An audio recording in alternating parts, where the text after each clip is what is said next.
Move it over here so we can have But it it's over gonna be here. real. What if I can't? It's gonna be real embarrassing. It sure is, because I'm going to say yes. Just there, because we're going to have to wait till they come out. When we were moving, my mom, she'd be like, you can't pick that up. And I pick it up. She's like, oh, you can pick that up. She said it sure is. Okay. Okay.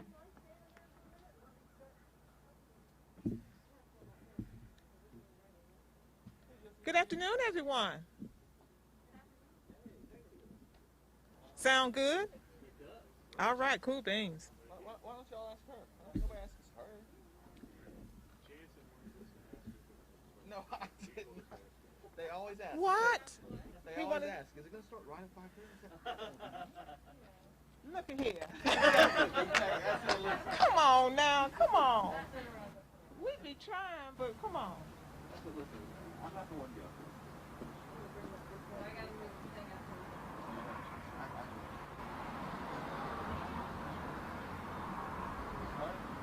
Yeah, you're in charge, man.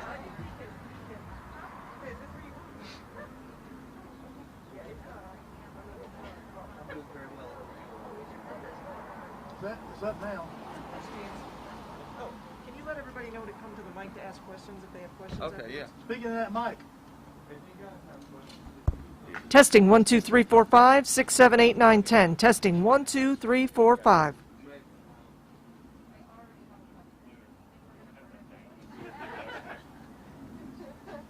Yeah, it's down now.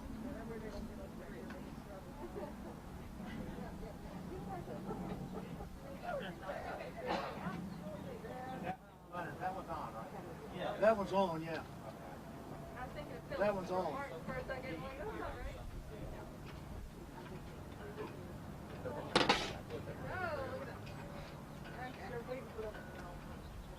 Okay, I'm gonna stand over. We could do that, but then we'd have to. Yeah. It is. Oh, that's heavy. Okay, that's heavy. Yeah, it is. It's quite heavy. Why did we have these? Who has sandbags? Because we have to have them down by the PTA. Well, it's getting ready to move. Oh, we are? Oh. Okay. So that one's gonna stay, and then I gotta move this one. Oh, okay. Or Jansen does. Or something. Sorry. There shouldn't be a login or anything. Oh, they shouldn't. Oh, I didn't even try it. Yeah, Okay. you just have to select. Yep. Should be fully charged. Okay. All the good stuff.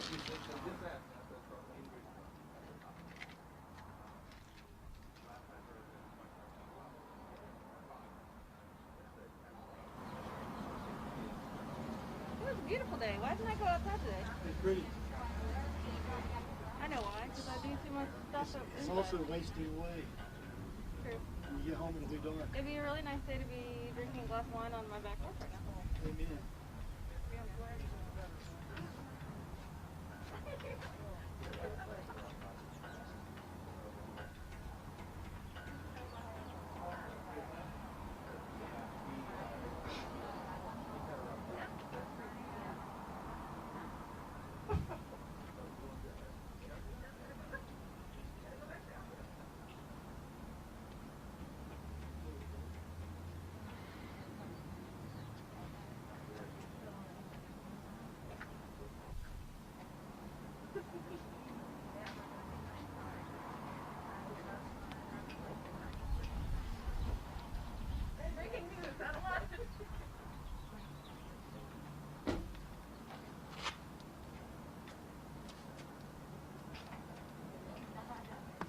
Well, you have your answer.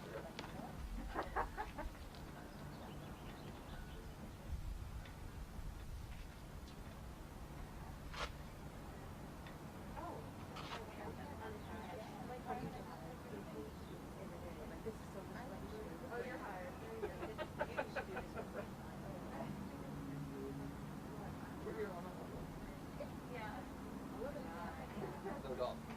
No golf. That's the worst one, isn't it?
Hello.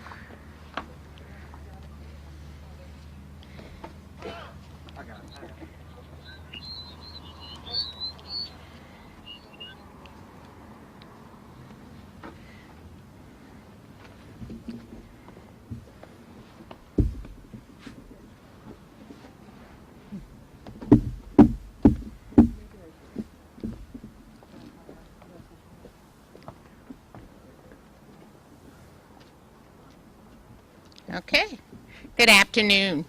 As you know, GCS has been working closely with the Guilford County Division of Public Health to monitor the factors that will determine our reentry into in-person instruction.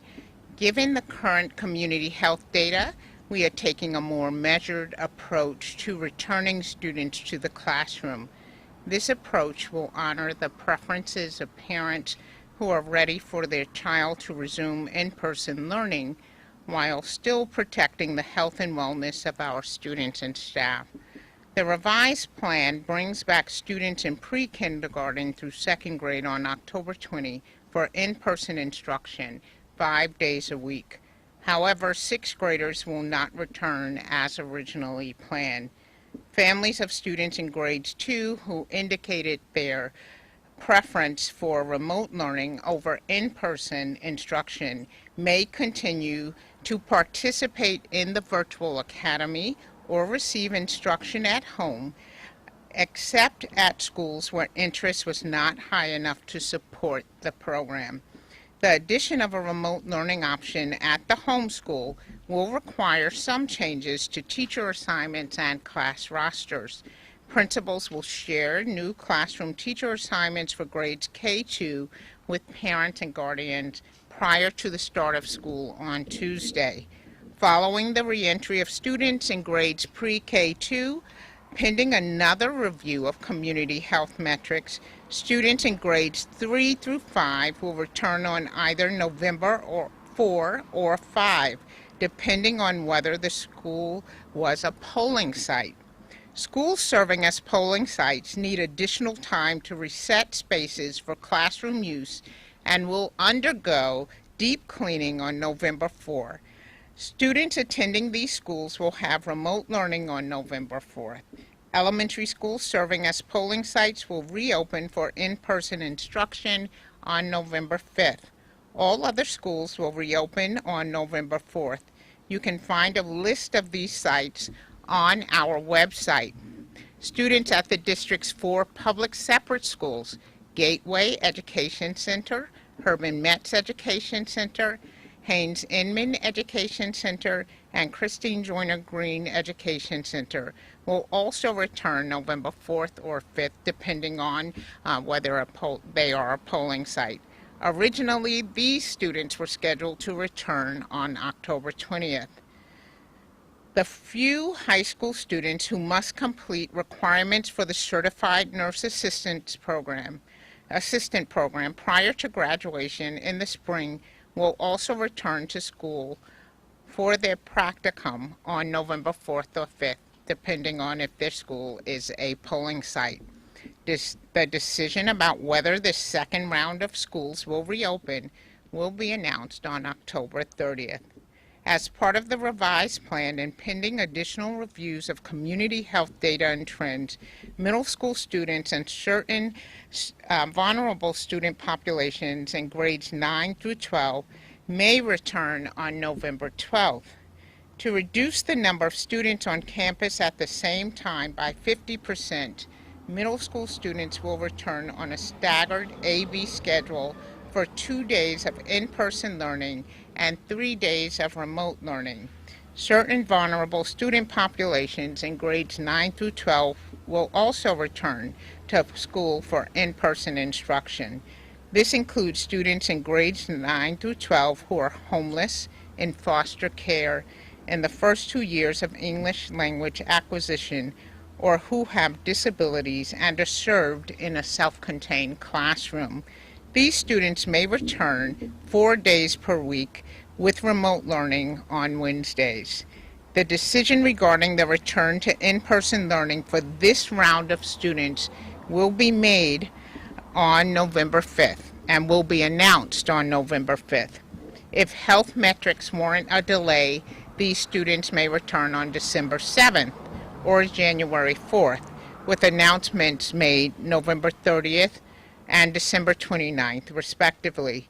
In addition, and as a precaution to limit possible community spread following the Thanksgiving holiday break, all GCS schools and offices will be closed from November 25th to December 4th. Students will engage in remote learning November 30th through December 4th. High school students will return as planned at 50% capacity on an AB schedule on January 20th, pending additional review of public health data and trends. It has always been our goal to bring back the largest number of students that we can while maintaining a safe environment for both students and staff. I look forward to seeing our youngest back in the classroom next week. I will now take any questions you may have, and Dr. Van is available as well. Dr. Contreras, I know last night you were talking about the parent preference forms and how crucial those were to complete the master schedules. So pre-K through second grade still going back on October 20th. You said you only had 80% of those forms returned. How is that going to impact, I guess, those students who are returning next week, where they're going to be placed? Thank you. We've had 82% of the forms completed, and that's for K-8. Most of the elementary forms have been returned. We do have some schools where we've had some difficulty in getting the parent preference forms back, but for most of the elementary schools we do have them, and the principals continue to do an incredible job along with our Division of Second Language Learners, our translators who have been out knocking on doors, along with social workers and counselors, working with parents. We do encourage parents, if you have had a change of address, a change of telephone number, please go into Power School. If you don't know how to go into Power School, please contact your child's school office. They will help you make the change, because as you can see, at any time we may have to close school for a day for cleaning, or we may have to delay the opening of a school. We need to be able to reach you. Superintendent, one question. How important is it for you and your staff to not only take the advice of health experts, but to also get the advice from parents, students, and teachers as this evolving situation continues? That's a great question. So I have said many times, I have a PhD. I don't have a doctorate in public health. Neither am I an MD. And the Board of Education, they are not public health experts. So we rely a great deal on the expertise of Dr. Van and her staff at the Division of Public Health. We look to the experts at the CDC and at the Department of Health and Human Services to provide guidance to school districts. We also try to figure out how to find a balance for those parents and staff who feel like it's unsafe to return to school, and we have honored all of the medical exclusions that we have received from staff, and we've provided options for parents. We have virtual academies. We have now the remote option at home for parents, except for in a small handful of schools where we didn't have enough interest. I'm sure that will be about 5 or fewer schools out of the 128 schools that we have. And then we have the face-to-face option. And as it turns out, 2/3 of our families said they want face-to-face school.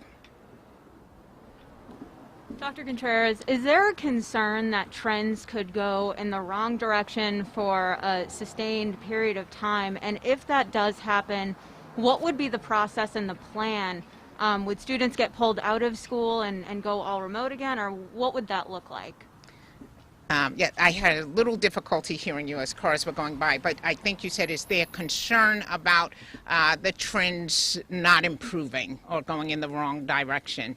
Absolutely, and that's why you see us slowing down the reentry. Originally, we planned to have all K-8 students in school by October 26, and then all of our students who are members of vulnerable populations, students who are homeless, students who are in foster care, students who are English language learners, back in school by October 26. As you can see, we're getting into late November before we roll out that reentry, and even then we're looking at things like, are there clusters in school or community spread now in schools? There's 14 days between the reentry of pre-K 2 students and then the reentry of 3-5 students and the opening of or reentry of our public separate schools. And we'll be monitoring this closely to see if we have to close a school because of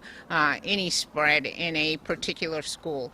We did say that we would leave it to the governor to close a district, but we may have to close particular schools in the future because COVID will be around for some time. What parents should be looking at is whether or not we are following protocols, because there should not be an expectation that there will not be a case of COVID in a school. Dr. Van, do you have anything to add to that?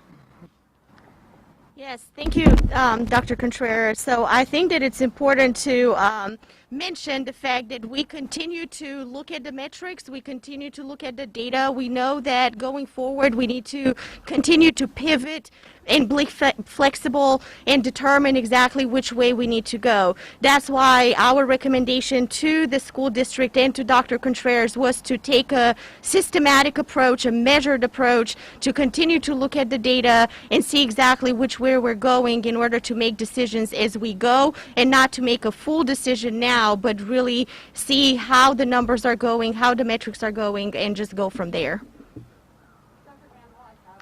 Absolutely. Last night you said that one coronavirus case at a school wouldn't shut down the school. How many cases would there need to be? Would it be a cluster, 5 or more, to temporarily shut down a school? Yeah, so it will be on a case-by-case situation. Absolutely, we would take into consideration closing a school if we have a cluster, or if we have a cluster with a lot of close contacts that are being identified during that investigation. So we will look at that collectively. We would look and see exactly what the impact of the school is going to be and make the decision after that. So yes, you're correct. One case of COVID-19 in a school would probably not close the school down, but depending on what the investigation finds after that those cases are identified will help us make that decision going forward. Dr. Van, would you define cluster for them? Yes, absolutely. So a cluster is 5 or more that have some type of linkage. We call it an epidemiological link, but that means that they just have some type of link between each other. So being in the same school, being in the same classroom, being on a team, being part of the same group of people would meet that criteria of a cluster. Dr. Contreras, I know there was such an emphasis on this metric, this one metric. You heard teachers talking about it yesterday. We've heard parents talking about it. Ultimately, what was the deciding factor to move ahead? I understand that this is a phased approach, but what was the deciding factor to move ahead without that metric being met? Well, in speaking to the public health officials, we had to determine, is it still safe for the youngest children to attend school? And we looked to the health department to talk to us about the health metrics of the youngest children as well. So that was very helpful for us in thinking about moving forward, and also looking at the safety of children who are not in school, whether or not their parents could continue to work, and whether or not they were sinking further into poverty their lower expected life outcomes if they were staying at home, would not be able to learn to read, not being able to eat. So we are also looking at all of those factors, mental health factors. We're seeing increases in suicide ideation across the country. So we have to balance all of those factors when we consider reopening. So our health indicators, as I understand them, do not say you cannot reopen. It says we have to slow things down, and we have dramatically. As I stated, we would have had all pre-K-8 opened by October 26, including many of our vulnerable student populations at the high school level, and now we only will have pre-K through second grade open through November 4th, and then on November 4th, we'll be looking at just grades 3 through 5 and the 4 public separate buildings. So we are really slowing this down significantly until we see improvement in the metrics. I was going to say, what would you say, I guess, to those parents and teachers who are maybe still a little apprehensive, who are going to be, maybe remote learning isn't the option for them. They don't have the capabilities to do that, so their kids do need to come back. But like you said, we are still seeing things start to trend. So what would you say to them, and I guess how would you comfort them? So we can talk a bit about the protocols in our buildings. We have very strong protocols, and I'll ask our Chief Operating Officer, Ms. Henry, to talk about that. But I'll also talk about the options we provided.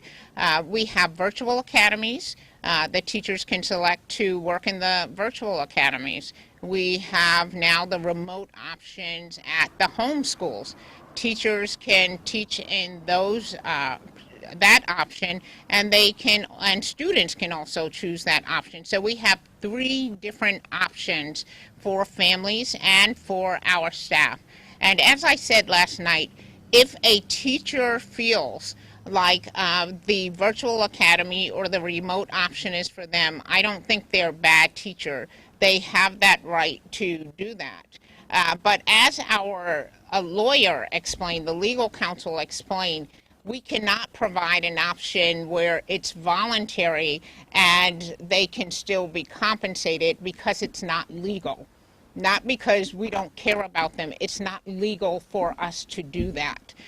So we are certainly trying to provide every option we can for our staff and for our families. And every option they asked us to provide, our families asked us to provide, we have provided now. But it is a lot of tedious work. I think our families feel anxious and they're saying, why can't you just turn this over? Because every time we extend a deadline, every time we provide an additional option, we have to change the master schedule. The teachers cannot teach virtually and in person at the same time, and I think some parents misunderstood that. It requires that we change the master schedule so that one teacher becomes the remote teacher and the other teacher then takes on the students who wish to attend in person. As I shared last night, we hire about 500 new teachers a year. In 25% of our schools, the teachers have less than 3 years experience. It would be asking a great deal of our teachers to teach combination classes that's more than 1 grade level at a time, or to teach students at home looking at a camera and then trying to supervise students in person while also making sure those students are safe, not taking their mask off, not coming within the 6 feet of one another. That's just too much to ask a teacher to do while they're also trying to engage in normal instructional planning we are asking teachers to do more than they've ever done. And I think it's not fair to just keep putting more and more on them. So we'll be talking to teachers this week about what their preferences are with respect to the teaching options we have, just as we did with the families. And hopefully it will be a direct match. Ms. Henry, if you would speak to the protocols we have in the schools for safety.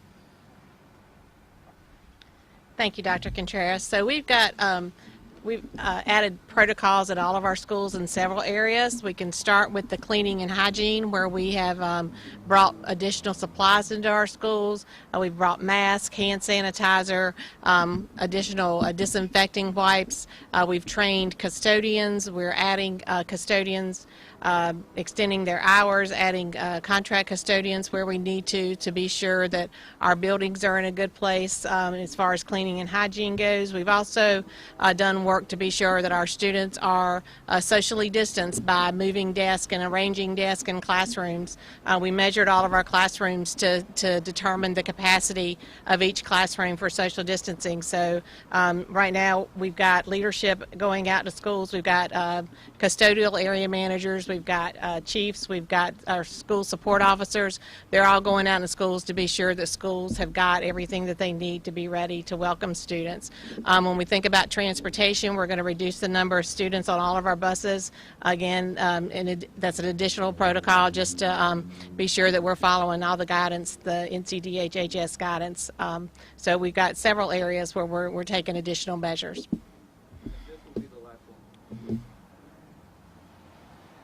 Angie, this might be a question for you because it is about buses and transportation. It might be for you, Dr. Contreras, as well. You're out about 100 bus drivers in the district. Is that a concern for you since kids are going back? I know it's less students, but earlier in a press conference about 3 weeks ago, you said you would reduce the number of students on the bus from 72 to 40. Can you reduce that even more so since less students are going back? Sure. So we think, number one, two things will help us with that. The slowing down the reentry of students will allow us to have fewer students on the bus when we come back on October 20th. Also, the additional students that will be attending remotely at their home school, that'll help us with that as well. So we think both of those together will help us keep the number on the buses down to the recommendation under Plan B for the 24 on a bus.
This one?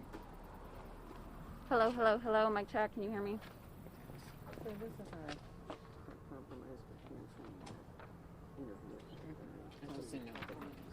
Hey, mic check. Are you going 1, to 2, ask 3. about metrics? Yes. Because she's good. Do you mind if, because she does the metrics in the district? Yeah, no, I mean, no. we'll both do it. Yes, Is yes. that okay? We'll start out with you, and then Yes, when I okay. ask the question about Let's metrics. grab Dr. Van too, because she originally had She left? agreed to do it. Oh, she's she's here. right there. She didn't Do leave. you want Dr. Van as well? Because Yeah, that she was can. original. Okay. The more the merrier.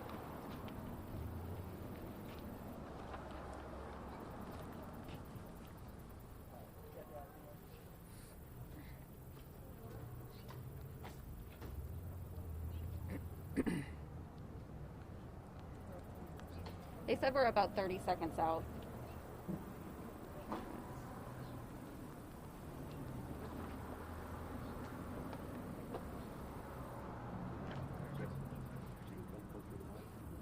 Can can you take one little step closer to the mic?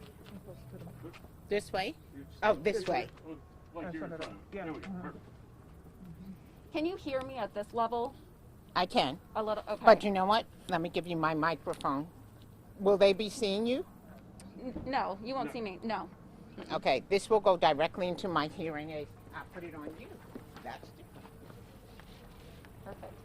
Okay. Does that work better? I can hear you directly now.